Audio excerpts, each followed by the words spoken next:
This German woman gave up everything to live with a Maasai warrior.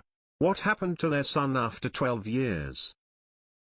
12 years ago, a young German woman arrived to Tanzania for work, and her life was permanently transformed.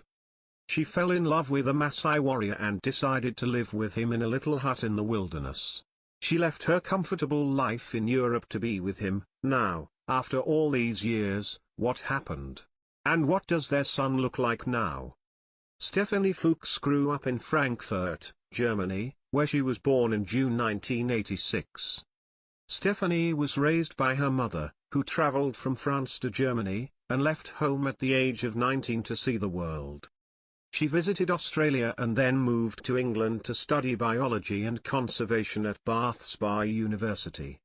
During her studies, she spent 2 months in Zimbabwe conducting research. That event made her fall in love with Africa, and she told herself she'd go back. Stephanie enjoyed traveling new locations and learning about diverse cultures. She might have stayed in Germany and lived comfortably, but she preferred adventure and a life full of new experiences. Stephanie volunteered for a wildlife conservation NGO in Tanzania after graduation. She resided in a tiny settlement on Mafia Island, near Zanzibar. She noticed a group of tall herders who practiced ancient rituals. One man, Sokoin, stuck out to her for his bright red attire and magnificent jewelry. Stephanie stated, "At that point, I only saw him, he was taller than the others and had the most beautiful eyes." She soon fell deeply in love. Their worlds were extremely different. She was from Europe, and he was from the Maasai tribe of Tanzania. But Stephanie didn't care.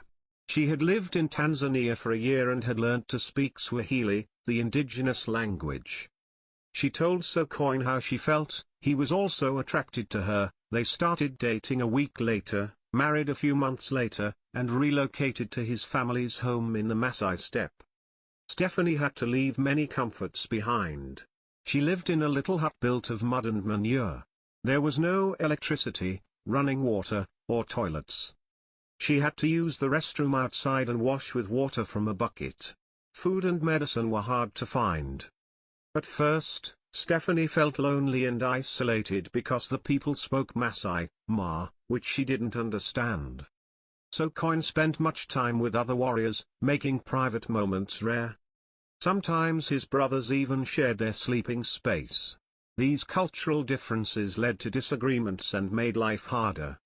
But they gradually learned to accept and respect each other's ways. The environment was tough too. Stephanie fell sick several times with infections and malaria. After a year, she thought about returning to Germany. The physical challenges were only part of the problem, she also struggled emotionally. But love gave her strength, and she was willing to face anything to stay with Sokoin. Sokoin was devoted and helped her, even setting aside traditions. His family warmly welcomed her, dressing her in Maasai clothes and jewelry.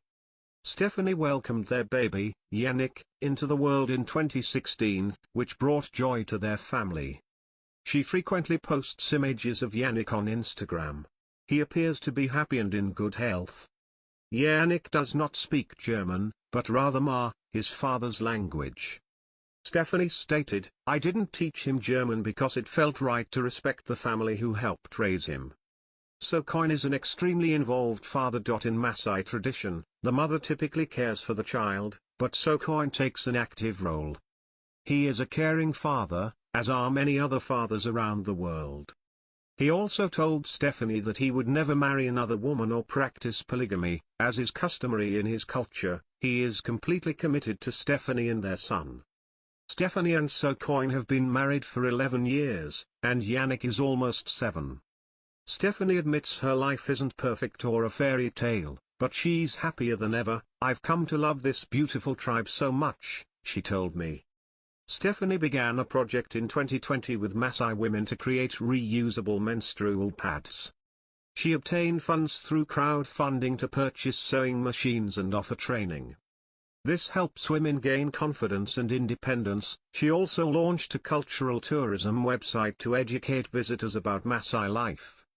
Guests can stay with the tribe and participate in everyday activities. Stephanie wrote a book called Pata, My Place is with the Maasai, about her life story. The book gained popularity in several nations and inspired many people. Stephanie, the young German scholar who followed her heart to Tanzania, found more than simply love. She started a new life with Sokoin and their son, Yannick. Their narrative demonstrates how love can bridge cultures, challenge ancient traditions, and unite two very different worlds.